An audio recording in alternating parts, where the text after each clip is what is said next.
这个少妇报警说自己的老公洗澡时不小心淹死了，可当警察询问家庭住址时，她却怎么都说不出来，因为她知道人在陷入高度惊慌的时候，大脑会变得一片空白，如果迅速答对警察的问题，反而会显得不正常。而她就是要靠这些不起眼的细节，让警察排除她杀害老公的嫌疑。果然，警方调查后发现，老公的尸体没有外伤，也没被下药，只有过量饮酒的昏迷现象。再加上小美精湛的演技，在尸检率极低的韩国，警方很快就以意外死亡结案。而小美也终于逃出了老公的魔掌，因为她这个老公确实不是个东西，自己欠了一屁股债，每天还在外喝得酩酊大醉，回到家就对小美拳打脚踢。但这也仅仅只是皮肉之苦，还不至于让小美动杀心。真正让她崩溃的是，老公为了还债，竟然逼迫她去夜店当陪酒女。但即使这样，小美依然选择逆来顺受。直到这天晚上，一个黄毛选中了她，还想要将她带回家。起初小美自然是不愿意，但当她得知黄毛是偷渡过来的逃犯后，一个大胆的想法瞬间涌上心头。因为她知道老公之前买了生命保险，如果杀了他，自己不仅能摆脱折磨，还能获得50万的抚恤金。所以她当晚就利用自己的美貌为代价，让黄毛开车在老公经常买醉的饭店门口等待，只要发现他是一个人，那就直接开车撞死他。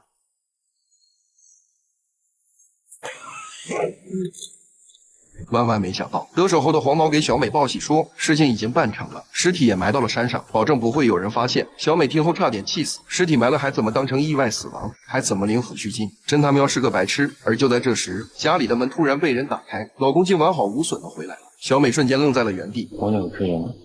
醉醺醺的老公转身回屋睡觉，现在他没死，那黄毛岂不是杀错了人？而一无所知的黄毛还自信满满的跑来邀功。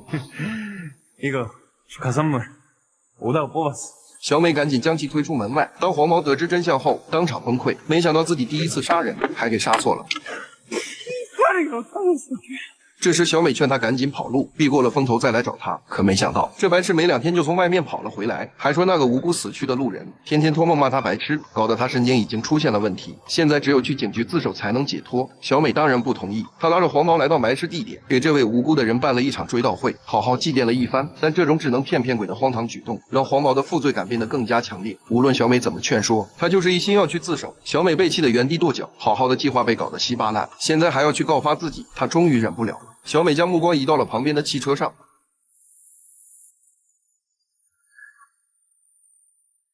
虽然已经死无对证，但同时小美也感受到了杀人后的负罪感。就在她不知如何是好时，夜店老板突然打来了电话，也正是这个电话将小美拉入了无底深渊。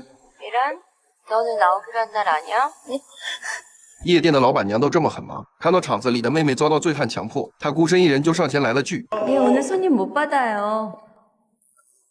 야 사장이면 다냐? 짱이야. 老板娘哪受过这气？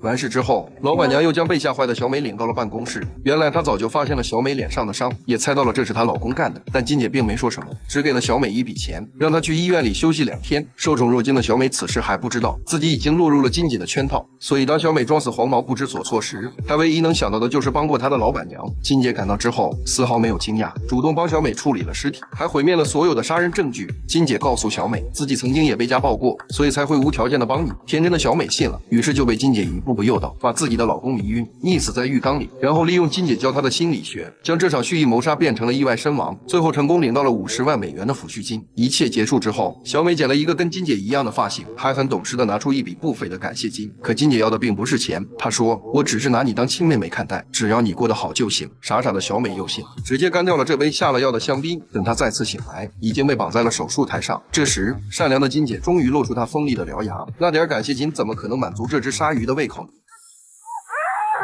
拿到钱的金姐为了出国潜逃，找到了在海关工作的老相好阿伟，而这个阿伟比小美更惨，因为他在跟金姐分手前，曾为金姐担保了大量的高利贷，也正是从那之后他就被抛弃了，一直联系不上金姐，导致自己成天被黑老大催债，对方还动不动就要吃掉他的肠子。而现在金姐又突然出现，阿伟想打死他的心都有，但金姐又岂会傻傻的过来挨打呢？他骗阿伟说自己在境外存了一大笔钱，把钱拿到手立马就可以还上高利贷，但前提是你得先帮我出境，让我去把钱取回来。阿伟也不是傻子，他知道金姐又在利用他他，但他并没当面拆穿，而是想着如何找机会出去给黑老大通风报信。恰好就在这时，一个警察找上了门，因为阿伟之前为了还债，经常帮人偷渡获取额外的经济来源，而这个警察已经盯了他很久，但苦于没有证据，只能时不时来他家里套套话。但这次来的正是时候，阿伟提议不如边喝边聊，于是他就趁着外出买酒的功夫，偷偷联系了黑老大，因为他已经猜到金姐这么着急出境，一定是发了大财。他让黑老大带着人赶紧来，然后就连忙往家赶。但当阿伟到家后，金姐的举动差点让他惊掉大牙。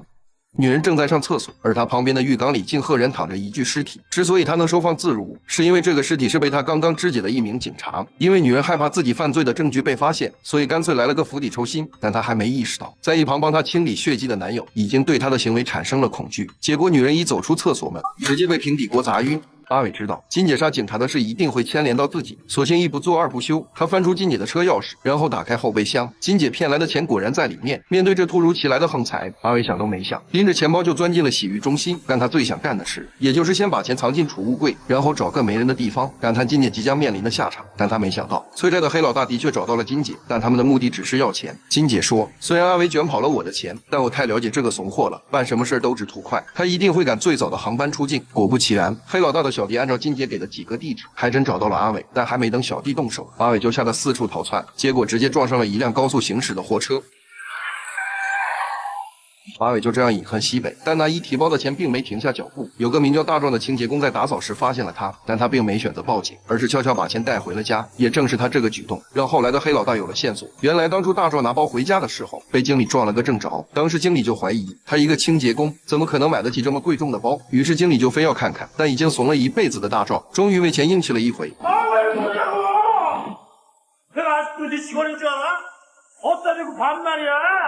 经理果然是个欺软怕硬的主，大壮这才成功把钱带回了家。但经理一直怀恨在心，于是等黑老大上门调查时，他当即就把大壮供了出来。但等他们将大壮叫来后，大壮却怎么都不承认，因为他家里有个老年痴呆的母亲，女儿也没钱交学费，而和他一起养家的妻子还在几年前患上了绝症。作为清洁工的他就更不用说了，每个月本就挣不了几个钱，再养活这一大家子，换谁捡到那个包，我想都会动贪念。看着依然狡辩的大壮，黑老大也没再说什么，站起来转身走了。而大壮还以为自己就这样白嫖了一大笔资金，立马骑着自行车往家赶，却不知黑老大就在后面跟着他。等大壮到家准备带着钱领着家人远走高飞时，黑老大直接闯了进来。大壮看到后当场怂了，他知道自己惹不起对方，但老年痴呆的母亲不知道，他一把抓住金姐的头发，让黑老大滚出自己的家。但黑老大哪管这些，两运斗子就将这对母子拍晕在地。所谓多行不义必自毙，后面的金姐突然从背后捅了他一刀，看着黑老大满脸震惊，金姐一言不发。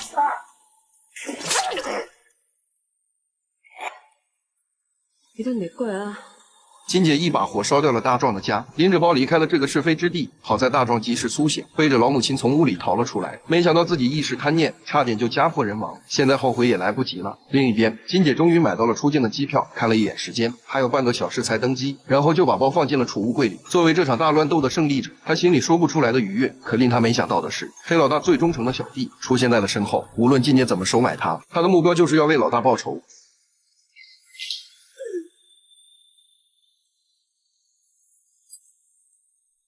金姐这一路机关算尽，最终却只能成为警局里的一桩悬案。而那个装满现金的包，也在第二天被机场的清洁工发现，同样的选择再次降临。是上交还是留下？是幸运还是灾祸？没人知道他会把包带去哪里，而正确的选择又是什么呢？